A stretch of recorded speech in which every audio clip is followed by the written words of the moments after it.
Lumubog na sana sa dagat ang bansang ito noong 1990s pa dahil kalahati ng kalupaan nila ay below sea level. Pero may ginawa silang sobrang genius kaya hindi sila binabaha. Ito ang Netherlands, ang hari ng flood control sa mundo. And speaking of flood control, at isa kang Pinoy, mapapasana all ka talaga. Sa unang tingin, akala mo edited o AI. Pero legit yan. Sa Netherlands kasi, may isang tulay na hindi para sa mga kotse, kundi para mismo sa tubig. Ang tawag dito ay Veluwemeer Aqueduct na binuksan noong 2002. Dito dumaraan ang bangka sa ibabaw, habang sa ilalim naman, mga sasakyan ang dumadaan. Naging isa ito sa simbolo ng Dutch engineering. Matibay at sobrang astig ng execution. Pero kung akala mo malupit na yan, wait till you see the Netherlands flood control system.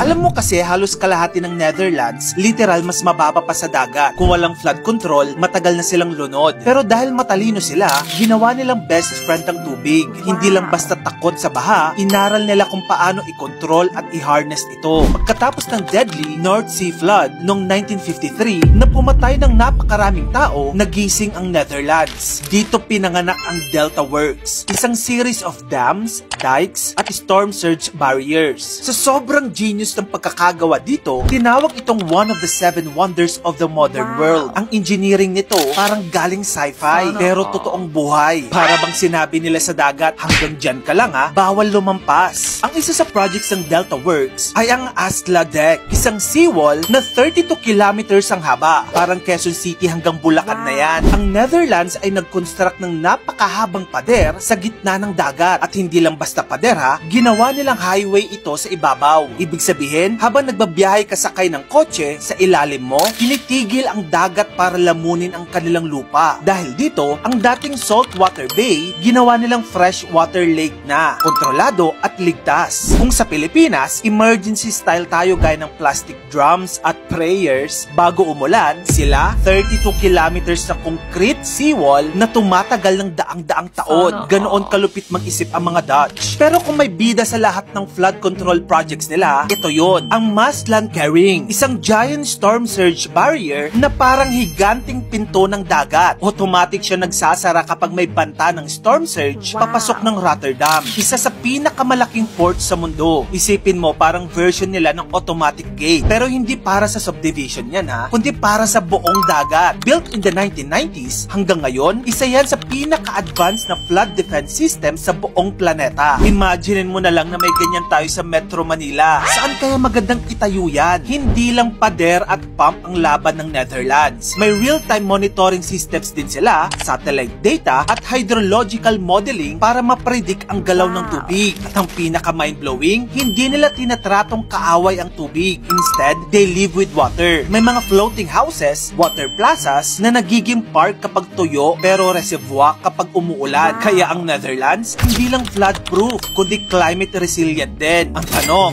magkano ang ginastos ng Netherlands dito? Ang buong Delta Works project ay umabot ng 710 billion pesos or approximately 5 billion US dollars nung natapos siya noong 1997. Pero kung i-adjust sa inflation, that's 1.2 trillion pesos already. Ang tanong, kaya ba natin gastusin yan sa Pinas? Well, ang national budget natin for 2025 ay 6.3 trillion pesos. Ang Netherlands at Pilipinas ay parehong may banta ng pagbaha. Pero dito sa atin, imbis na modernong Delta Works, ang meron tayo ay trillion peso flood control scandal, ghost projects, overpriced dikes, substandard construction. Lahat meron. Ang pera na dapat panangga sa baha, nilamon ng buhaya. Kaya naman mga kamagkano, panahon na para magsalita. Kasi habang tahimik tayo, lalong nagiging komportable ang mga buhaya. Nasanay na sila na pinapalagpas lang natin, na parang normal lang ang nakawad. Nililito tayo ng mga issue hanggang makalimutan natin yung pinakamahalaga, pera ng tao. Dapat para sa tao. Kaya speak up, demand better. Dahil kung hindi tayo kikilos, lalangoy at lalangoy ang mga buhaya habang tayo lulubog sa baha. Kung gusto mo pa na mag-ito pang klaseng